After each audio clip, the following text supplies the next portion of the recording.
Bonjour et bienvenue.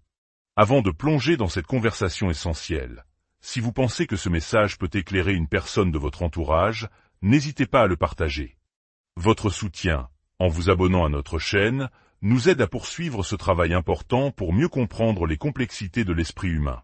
Il y a une dizaine d'années, le mot narcissique a fait son entrée dans le langage courant. Pour beaucoup, ce fut une libération. Il a permis de nommer une souffrance ressentie depuis des années, mais restée silencieuse, sans nom. Peut-être est-ce votre cas. Peut-être avez-vous vécu une relation qui vous a laissé dans la confusion, blessé, doutant de votre propre réalité. Et lorsque vous avez finalement entendu ce mot, tout s'est éclairé. Ou peut-être pas. Peut-être que ce mot a commencé à vous sembler lourd, galvaudé, voire utilisé comme une arme.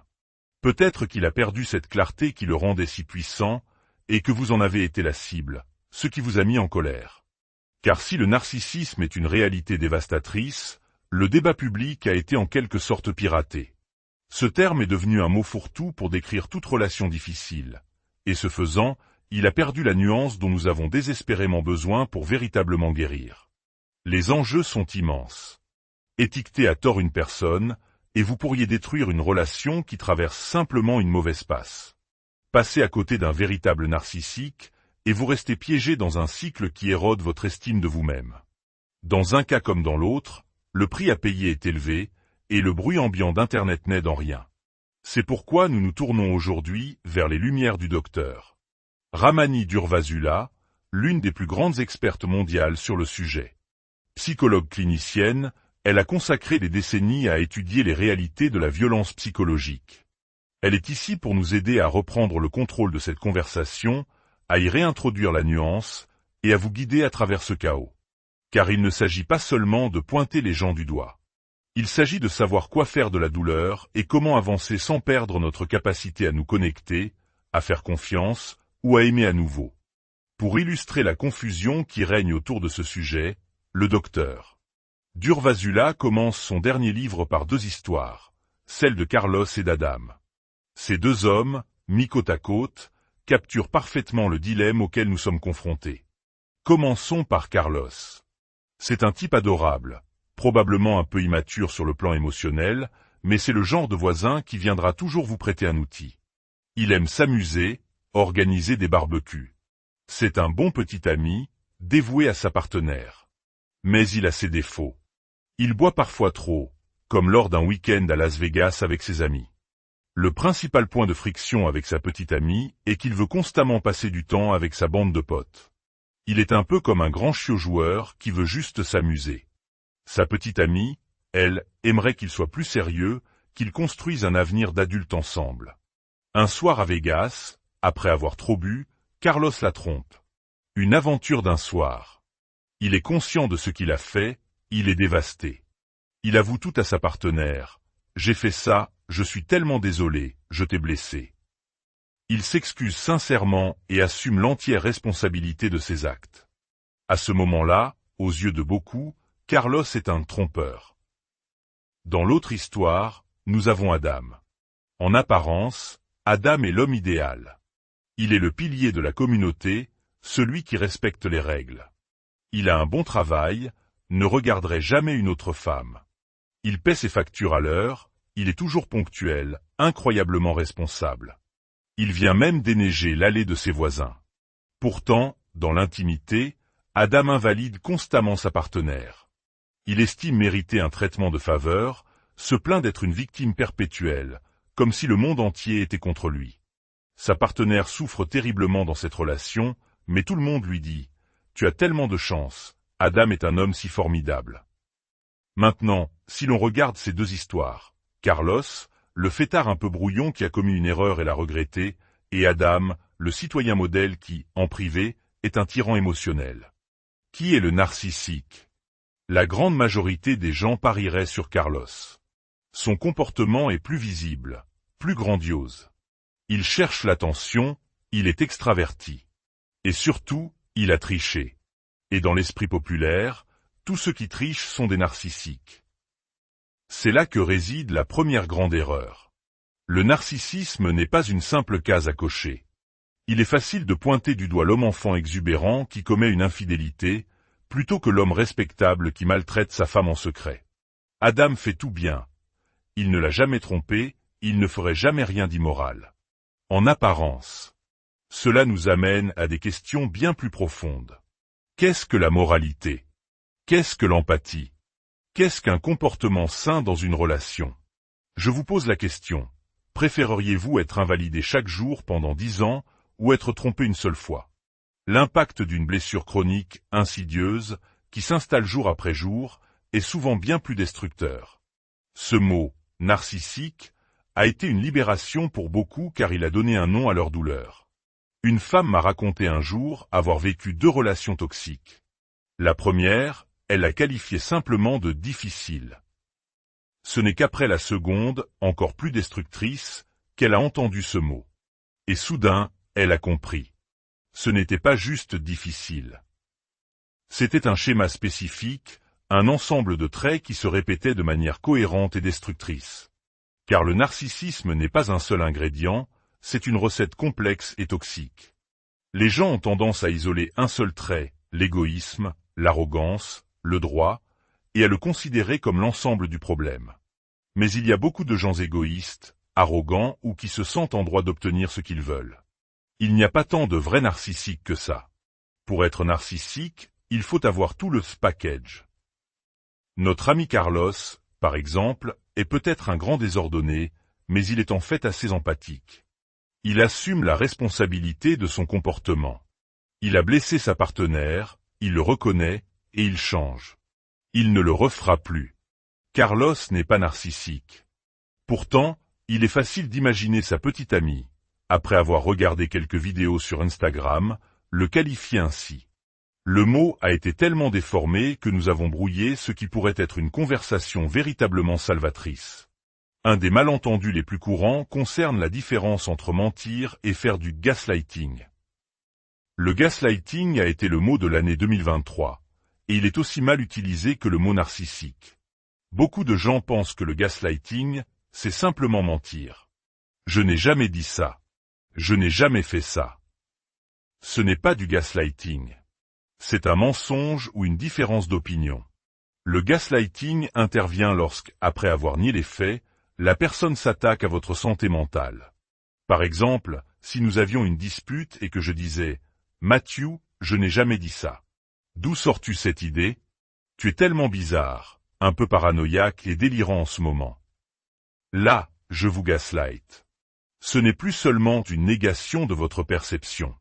C'est une affirmation qu'il y a quelque chose qui ne va pas chez vous. Lorsque cette tactique est répétée encore et encore par quelqu'un en qui vous avez confiance ou pour qui vous avez de l'affection, elle devient incroyablement puissante. Vous commencez à douter de vous-même pour préserver la relation. Petit à petit, vous êtes endoctriné. C'est ainsi que fonctionnent les sectes, et c'est ainsi que fonctionnent les relations basées sur le gaslighting. Une autre stratégie souvent mal comprise est la technique de la pierre grise. L'idée est de devenir aussi ennuyeux et inintéressant qu'une pierre grise pour que le narcissique se lasse de vous. Réponse monosyllabique, absence d'émotion, oui, non, d'accord. Si la partenaire de Carlos avait utilisé cette technique, elle aurait fermé la porte à toute possibilité de réparation. Or, la réparation est le moteur des relations saines. Une bonne relation n'est pas une relation sans problème. C'est une relation où les problèmes sont affrontés avec responsabilité, excuses et changement. Ce que Carlos a fait. En revanche, si vous appliquez les stratégies de communication classiques d'un livre de développement personnel à un véritable narcissique, vous ne ferez que vous enfoncer davantage. Ils utiliseront votre vulnérabilité et votre bonne foi contre vous. C'est pourquoi il est crucial de savoir faire la différence. Prenez l'exemple d'un petit ami qui oublie votre anniversaire 2 années de suite. Au lieu de simplement bloquer cette personne en la traitant de narcissique, il faut entrer dans la cage du tigre. C'est-à-dire, avoir la conversation difficile. Vous lui dites, « Nous y revoilà. Tu as encore oublié. C'était important pour moi l'année dernière, je te l'ai dit, et ça se reproduit. Maintenant, observez la réaction. C'est là que se trouve la vérité. S'il répond, Tu es vraiment si immature qu'on se dispute pour un stupide anniversaire de rencontre? Grandis un peu. C'est un tigre. Faites attention. Il est probable que ce comportement ne soit pas un incident isolé. Mais s'il dit « Oh mon Dieu, ce n'est vraiment pas bien de ma part. Je suis désolé de t'avoir blessé », et qu'il engage une conversation plus profonde sur ce qui se passe, même s'il a du mal avec les dates, alors c'est un chaton. Peut-être un chaton un peu distrait, mais pas un tigre. Les données sont là. Mais il faut avoir le courage d'avoir la conversation pour les obtenir. C'est comme au blackjack. La plupart des gens, face à une situation difficile, préfèrent rester dans l'espoir que les choses s'arrangent d'elles-mêmes, plutôt que de prendre le risque de voir la vérité en face. Ils n'osent pas tirer la carte, de peur de perdre. Mais en ne jouant pas, ils ont déjà perdu. Dans une relation, il faut oser avoir la conversation pour savoir si l'on est assis en face d'un partenaire ou d'un prédateur. Alors, qu'est-ce que le narcissisme, vraiment? Ce n'est pas simplement un trait de caractère, c'est un style de personnalité inadapté et rigide. Il se compose de plusieurs éléments fondamentaux qui doivent tous être présents. Premièrement, une faible empathie. Il ne s'agit pas d'une absence totale d'empathie, comme chez un psychopathe, mais d'une empathie superficielle, cognitive plutôt qu'émotionnelle, et souvent utilisée de manière performative pour obtenir quelque chose. Deuxièmement, un sentiment de grandeur et de droit.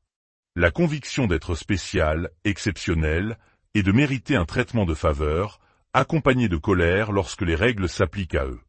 Troisièmement, un égocentrisme pathologique. Une incapacité à voir au-delà de leurs propres besoins et un manque de conscience de l'impact de leurs actions sur les autres. Quatrièmement, un besoin excessif d'admiration et de validation. Ils ont besoin d'un flux constant de louanges et réagissent avec colère ou retrait au moindre manque d'éloge. Et enfin, des difficultés de régulation émotionnelle, en particulier une colère disproportionnée lorsqu'ils se sentent critiqués ou rejetés.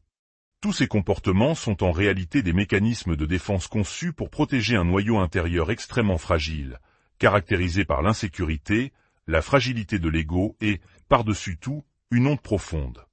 La peur constante que le monde découvre qu'ils ne sont pas parfaits. C'est comme un homme de 44 ans qui porte encore la cape de Superman de son enfance, et qui panique à l'idée que quelqu'un puisse la lui arracher. Le terme plus clinique que les experts utilisent parfois est antagonisme. C'est un terme générique qui englobe le narcissisme et d'autres styles de personnalité hostiles, manipulateurs et qui place l'individu en conflit constant avec les autres. Contrairement à une idée reçue, tout le monde n'a pas un peu de narcissisme. Nous pouvons tous avoir des moments d'égoïsme ou de manque d'empathie. La différence cruciale est la capacité à réparer. Une personne saine, lorsqu'elle fait une erreur, s'excuse, prend ses responsabilités et change. Une personne narcissique ne répare pas. Elle redouble d'efforts, nie et rejette la faute sur l'autre. Notre culture moderne, avec son culte du génie et des figures publiques, a tendance à célébrer certains de ces traits. Nous sommes fascinés par le succès, l'intelligence, le charisme. Mais être intelligent n'est pas une vertu. Être capable de créer une application ou de diriger une entreprise ne signifie pas être capable d'aimer ou de prendre soin de quelqu'un. Nous confondons les deux, et c'est là que le danger commence. Alors, à quoi ressemble une relation saine?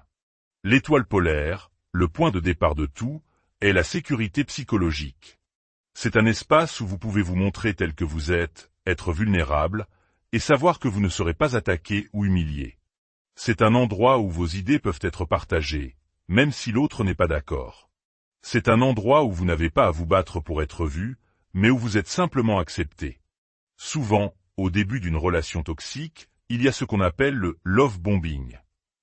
Ce n'est pas seulement une question de cadeaux extravagants ou de grands gestes. Le love bombing est une syntonisation parfaite et implacable. La personne semble vous comprendre mieux que quiconque, dit exactement ce que vous avez toujours voulu entendre. Elle vous poursuit sans relâche, éliminant toute l'ambiguïté et l'anxiété si courantes au début d'une relation. Cela semble merveilleux, car cela pense souvent de vieilles blessures d'enfance, le besoin d'être vu et validé. C'est précisément ce qui le rend si insidieux. Si vous sortez d'une relation abusive, le conseil le plus sage est de prendre du temps pour vous. Au moins 1 an. Une année pour réapprendre qui vous êtes, quelles sont vos valeurs, ce qui compte pour vous.